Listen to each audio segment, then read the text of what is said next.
वो दिन जब गन्ने के रस की छांट ने हमारी तकदीर के दरवाजे खोल दिए थे। मेरा नाम अहमद था, उम्र 17-18 के आसपास, लेकिन मेरी गर्दन पर जिंदगी ने इतना बोझ डाल दिया था कि बचपन का खिलौना मेरे लिए रह ही नहीं गया। हमारा छोटा सा घर मिट्टी और जिंक के टुकड़ों से बना हुआ था। छत टपकती, सर्दियों में ठंडा और गर्मियों में भट्टी जैसा। पिताजी का दुख बहुत पहले ही खत्म हो चुका था। माँ एकमात्र सहारा रह गई थीं। माँ हर रोज अपने हाथों से थोड़ा सा मीठा बनाती, कपड़े धोती और मुझे समझाती कि रब का करम बड़ा है। पर पेट की गिनती और खाने की किल्लत ने हमें हर रोज पीछे धकेल रखा था। मेरे पास गन्ने बेचने का सारा ठेका एक छोटी सी रथी थी, पहियों वाली, सादी, लकड़ी की टोकरी जैसी, जिसके एक ओर छोटा सा प्रेस लगा था, जिससे मैं रस निकालकर बोतलों में भरता और बेचता। सुबह सुबह उठकर रस तैयार करना, बोतलें भरना, ढक्कन लगाना, यही मेरी दुनिया थी। वह रथी मेरे अतीत और भविष्य का पुल थी और माँ की सदी हुई दुआएं मेरी कमाई को पाक बना देती थीं। एक दिन ऐसी गर्मी छाई कि हवा भी ठहरी रह गई। मैं सड़क किनारे एक पेड़ के साए में रथी लगाकर बैठ गया। उम्मीद थी कि फैक्ट्री से निकलने वाले मजदूर और आसपास के लोग प्यासे होंगे और रस खरीदेंगे। दोपहर में नमाज की आवाज आई तो मुझे लगा आज अच्छा दिन होगा, पर लोग ऐसे गुजरे जैसे मैं हवा में खड़ा हूं। किसी ने ध्यान तक नहीं दिया। मैंने धैर्य रखा। फिर वह लड़कियां आईं, 7-8 चमकते चेहरे, रंग बिरंगे कपड़े, कुछ ऐसे खुशबू जैसे दूर से बाहर आ रही हो। वो आईं और बोलीं, भाई एक एक बोतल दे दो। मैं दिल से खुश हुआ और बोतलें दी, पर हैरानी तब हुई जब एक एक करके उन्होंने बार बार बोतलें मांगनी शुरू कर दी। एक ने 3, एक ने 4 बोतलें ले लीं, जैसे उनके अंदर समंदर की प्यास हो। उनके हाथ नरम, कपड़े साफ और गहने चमकते थे, पर उनकी प्यास अजीब सी थी। आंखों में कोई दूर की तड़प, चेहरे पर नम्रता और एक खामोश विनती। जब उन्होंने पिया तो एक पल के लिए शांति सी आई, फिर तुरंत फिर चाह लौट आई। उन्होंने पीकर मुझे भली कीमत दी, बहुत ज्यादा। मैं मना करने लगा, पर उन्होंने मुस्कुराकर कहा कि यह इनाम है। वो पीकर चली गईं और मेरी जेब में पैसे आ गए।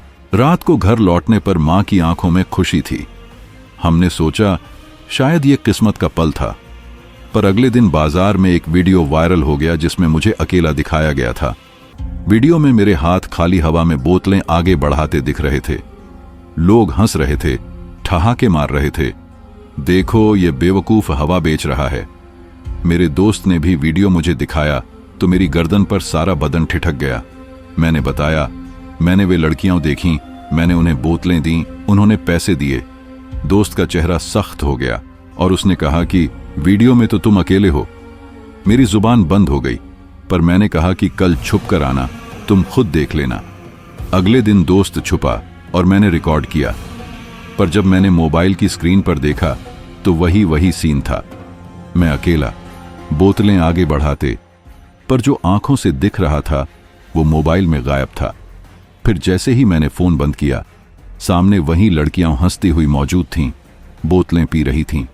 दोस्त जो छुपा हुआ था कांपता हुआ बाहर आया और बोला, तुम पागल हो गए क्या? क्या चीजें तुम्हें घेर रही हैं? तुम रोज क्या कर रहे हो? मेरे अंदर अजीब सी बेचैनी हुई। फिर जब घर वापस आए तो हमने देखा कि जो डिब्बे हमेशा खाली रहते थे वे अपने आप भरने लगे। बोतलों के लिए रस लगातार आता रहा। मां ने हाथ रखकर कहा, यह रब का करम है। पर मैंने देखा कि यह कर्म किसी अलग दुनिया की झलक जैसा था। वो छोटी मोटी बातें जो दादी की कहानियों में आती थीं। मैं डरता भी था और शुक्रगुजार भी कि शायद रब ने किसी रास्ते से हमारी प्यास बुझा दी है। रातों के सपने बदल गए। मैंने देखा कि वे लड़कियां, वे जिन्हों जैसी हंसी वाली, जो कहती थीं, हम पहले इंसान थीं पर अब हम यहां हैं, मेरे सपनों में आकर बोलती। वे कहती, हमने तुम्हें चुना है क्योंकि तुमने अपनी नीयत की सच्चाई दिखाई। तुमने हमें नेक नीयत से खिलाया, हमें भले विचारों से देखा। हम तुम्हारी परख हैं और तुमने हमें स्वीकार किया। बस हम चाहेंगे कि तुम हमें खिलाना ना छोड़ो, बिल्कुल वैसे ही जैसे तुमने कहा था कि तुम हमारी भूख मिटाओगे और बदले में तुम्हारे घर वाले कभी खाली न रहें। मैंने मान लिया, पर दिल में शक रहा। एक तरफ रजा थी, रस की बरकत, दूसरी तरफ दुनिया की नजरें और वीडियो की चमक थी जो मुझे बेइज्जत कर सकती थीं। समय के साथ वे लड़कियां मेरी जिंदगी का हिस्सा बनती गईं। दिन में मैं रथी पर काम करता, रात में आकर माँ के लिए बोतलें बचाता और चुपके से कंधों पर हाथ रखकर कहता, माँ डरो मत। वह मुस्कुराती, पर आंखों में अब भी डर था। हमारी रथी की कमाई ने हमें रहन सहन, थोड़ी राहत और कुछ छोटी खुशियां दी, पर साथ ही एक नया सच मेरे दिल में बैठ गया, यह कि अगर दुनिया को इसका पता चल गया तो हमें नुकसान हो सकता है, और अगर मेरी नीयत में खोट आई तो यह सब खत्म भी हो सकता है। एक रात जब वे मेरी रसोई में आईं, उन्होंने कान में कहा, तुम पुकारो तो हम आते हैं। तुमने हमारी भूख मिटाई और बदले में हमें सुकून दिया, पर तुमने दूसरों को बता दिया। यह हमें अच्छा नहीं लगता। हमने तुम्हारी याददाश्त मिटा दी है और दूसरों को यह बात याद नहीं रहेगी, पर तुम्हारी अपनी आंखों की सच्चाई तुम्हारे पास रहेगी। मैंने बस कहा, मैं हमेशा खिलाऊंगा। वह वादा एक बंधन बन गया। वहां से जिंदगी ने एक नया मोड़ लिया। रेहड़ी के पास लोगों की नजरें बदल गईं, कुछ तारीफ से, कुछ जलन से और ज्यादातर हैरानी से। मैं रोज बोतलें भरकर रखता, उन लड़कियों के लिए अलग हिस्सा निकाल देता और वो आकर चैन से पी जाती। एक दिन एक बूढ़ा आदमी आया, चेहरा सख्त मगर आंखों में गर्मी। उसने मुझसे पूछा, बेटा तुम हर रोज क्या करके इतना खुश रहते हो? मैंने मुस्कुराकर कहा, बस अल्लाह का नाम, और ये लो मेरे पास से एक बोतल ले लो। उसने बोतल पी और चुपचाप चला गया। अगले दिन वो फिर आया, इस बार हाथ में तौलिया लिए बोला, बेटा तुम्हें कुछ पता है? मैंने पूछा, क्या? वो बोला, शहर में नई कहानी फैल गई है। कुछ कहते हैं कि एक लड़का है जिसके पास रब की मेहर से लगातार रिज़्क आता है, और कुछ कहते हैं कि ये कोई धोखा है। मैंने मन में सोचा, हमें किसी को बताना नहीं चाहिए, मगर चेहरों पर साफ था कि राज का फैलना खतरे की निशानी है। जलन, शक और शायद नुकसान। मैं मां के पास गया और कहा, हमें चुप रहना होगा। मां ने दुआ की, अल्लाह हमें बचाए, मगर राज राज न रहा। वीडियो ने पूरे मोहल्ले का रुख बदल दिया। एक दिन पुलिस ने पूछताछ शुरू कर दी। लोगों ने शक जताया कि शायद ये ठगी है। मैंने समझाने की कोशिश की, मगर किसी ने यकीन नहीं किया।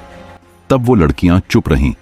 उनकी मौजूदगी धीरे धीरे हमें एक सुरक्षा देती रही, मगर बाहर की दुनिया डरावनी लग रही थी। एक रात जब शोर बहुत बढ़ गया, वो लड़कियां आईं और एक ने कहा, हम तुम्हारी हिफाजत करेंगे, मगर तुम दूसरों से कुछ भी मत कहना, तुमने वादा किया है। मैंने हामी भरी, मगर मन में सवाल उठे, ये कौन है? हमेशा भूखी प्यासी क्यों आती हैं? क्या ये हमारी किस्मत है या इम्तिहान? मैंने मान लिया कि नहीं बताऊंगा, पर दिल में उदासी थी कि दुनिया की ताकत को नजरअंदाज करना आसान नहीं। फिर एक दिन शहर का एक नौजवान पत्रकार मेरी रेहड़ी के पास आया। उसने मुझसे बातें की, मेरी हालत देखी और कहा, तुम्हें कहानी सुननी चाहिए, तुमने अंधेरे में रोशनी भर दी है। उसने मोबाइल निकाला और पूछा, क्या मैं तुम्हारी तस्वीर ले सकता हूं? मैंने मना किया। वो बोला, तुम्हारा किस्सा लोगों को उम्मीद देगा। मैंने झिझकते हुए हां कह दी। तस्वीर खींची गई और अगले दिन बड़े ग्रुप में पोस्ट हो गई। कुछ लोगों ने तारीफ की और कुछ ने शक। फिर कुछ नौजवान आए और रेहड़ी को चहल पहल देने लगे। मगर सब बदल गया जब एक बड़ी पार्टी ने मेरे खिलाफ खबरें बनानी शुरू की। वो बोले कि ये लड़का धोखा दे रहा है। वो साबित तो न कर सके, पर वीडियो एडिटिंग और गवाहों की हंसी उड़ाकर हमारे बारे में हंगामा खड़ा कर दिया। दोस्त ने दूरी बना ली, लोगों की आंखें बदल गईं और मैं फिर सिर झुकाए खड़ा रह गया। रात को जब सब अपने घरों में सो रहे थे, वो लड़कियां मेरे पास आईं। इस बार उनके चेहरे पर उदासी थी। एक ने कहा, तुमने अपनी आवाज दुनिया को दी और अब वही आवाज तुम्हारा मजाक बना रही है।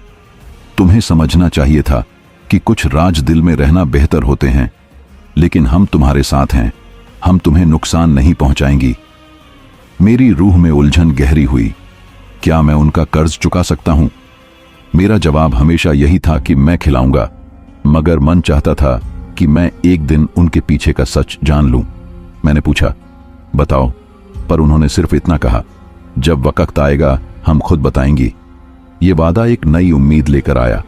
समय के साथ खतरे बढ़ते गए। एक दिन कुछ नौजवानों का झुंड रेहड़ी के पास आया और शोर मचाने लगा। एक ने बोतलें छीनने की कोशिश की। अचानक हवा बदली, साए ऊंचे हुए और वो लड़कियां खामोश होकर लड़ने लगीं। पर मैंने महसूस किया कि वो नुकसान पहुंचाने नहीं बल्कि बचाने आई थीं। उन्हें देखकर मैं समझ गया कि ये सब सिर्फ खाने की चाह नहीं, वो किसी अदृश्य नियम की तरह हमारी मदद कर रही थीं। हालात शांत हो गए, मगर मेरे अंदर की बेचैनी खत्म न हुई। मैंने सोचा, ये सुकून कब तक रहेगा? क्या असली हकीकत कभी पूरी तरह सामने आएगी? एक बार जब मैंने ठान लिया कि अब और बर्दाश्त नहीं करूंगा, तो मैंने शहर के बड़े आलिम और बुजुर्ग से मिलने का इरादा किया। मैंने सोचा, शायद दीन हक में कोई रहनुमाई मिले। उस बुजुर्ग ने मेरी पूरी कहानी सुनी। आंखों में गम था मगर आवाज में नरमी। उन्होंने कहा, बेटा, कुछ चीजें अल्लाह के हुक्म के तले होती हैं। कुछ बरकतें आसानी से समझ नहीं आती, मगर हमारा काम नीयत का ख्याल रखना है। तुमने नेक नियति से काम किया, तुम्हें शर्मिंदगी से डरने की जरूरत नहीं। लेकिन उन्होंने एक शर्त रखी, तुम्हें हकीकत का सामना करना होगा। अगर ये मखलूकत सचमुच भलाई लाती है तो तुम उन्हें इज्जत दोगे, और अगर ये एक आजमाइश है तो सब्र करोगे। मैं जब वापस आया तो रेहड़ी के पास औरतें, बच्चे और वो लड़कियां सब मौजूद थीं। उन्होंने चेहरों से नकाब हटाकर बताया, हम पहले इंसान थीं। एक जमाने में एक हादसे ने हमारी दुनिया बदल दी। हम एक पुल के पार एक बस्ती में रहते थे जहां एक जहरीला कुआं था। वहां की आफत ने हमें ऐसी जगह पहुंचा दिया जहां हम जिन्नात की दुनिया की सरहद पर आ गई। हमारी इंसानी चाहतें तो वैसी ही रहीं, मगर हालत बदल गई। हम आजादाना नहीं जा सकती। हम सफर करके खाते पीते हैं, मगर हमारी मौजूदगी एक राज है। अगर तुम इसे दुनिया को बताओगे तो लोग गुस्सा करेंगे। हमने फैसला किया कि जब हमें तुम्हारे जैसा सच्चा इंसान मिला है तो हम तुम्हारी मदद करेंगे। ये सुनकर मेरा दिल कुछ टूटा, कुछ सुकून में डूबा। मैंने वादा किया कि राज नहीं खोलूंगा, लेकिन मैंने उनसे पूछा, तुम्हारा असली मकसद क्या है? वो बोली, हमारा मकसद गरीबों और मोहताजों को सुकून पहुंचाना है। तुमने हमें कबूल किया, इसीलिए हम तुम्हारे घर के लिए रिज़्क़ रखते हैं। वक़्त ने साबित किया कि उनका वादा सच्चा था। मेरी रेहड़ी की आमदनी बढ़ती गई, मां के चेहरे पर सुकून आया और हमारे डर धीरे धीरे कम हुए। मगर इस कहानी का सबक यह था कि हर चीज के पीछे एक हकीकत छिपी होती है। कभी वो हकीकत खुशी देती है, कभी इम्तिहान।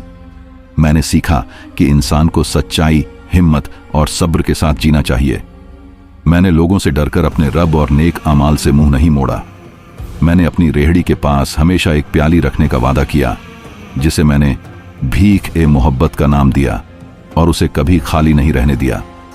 वो लड़कियां जो अब जिनजादी कहलाती थीं, हमारी छांव बन गईं, और मैंने जान लिया कि हर डर के पीछे कभी बरकत भी छुपी होती है। इस सफर ने मुझे जवानी में ही बूढ़ा कर दिया, मगर उम्मीद, रहमत और शुक्रगुजारी ने मेरी रूह को नर्म रखा। हमने अपनी कहानी छुपाई और सिर्फ उन लोगों को सुनाना मुनासिब समझा जो सच्चाई के हकदार थे। और हर रात जब गन्ने का रस ठंडा होता तो मैं मां के पास बैठकर दुआ करता, ऐ अल्लाह, जो तूने हमें दिया है उसे सही जगह खर्च करने की तौफीक दे, और अगर कभी दुनिया ने हमें गलत समझा तो हमें सब्र अता कर। दुनिया ने हमारी कहानी का फैसला किया। कुछ ने हमें फरिश्ता समझा, कुछ ने हमें धोखेबाज, मगर हमने बस जिंदगी जी ली। और ये सच है, कभी कभी जो चीजें हमें डराती हैं वही हमें जिंदा भी रखती हैं।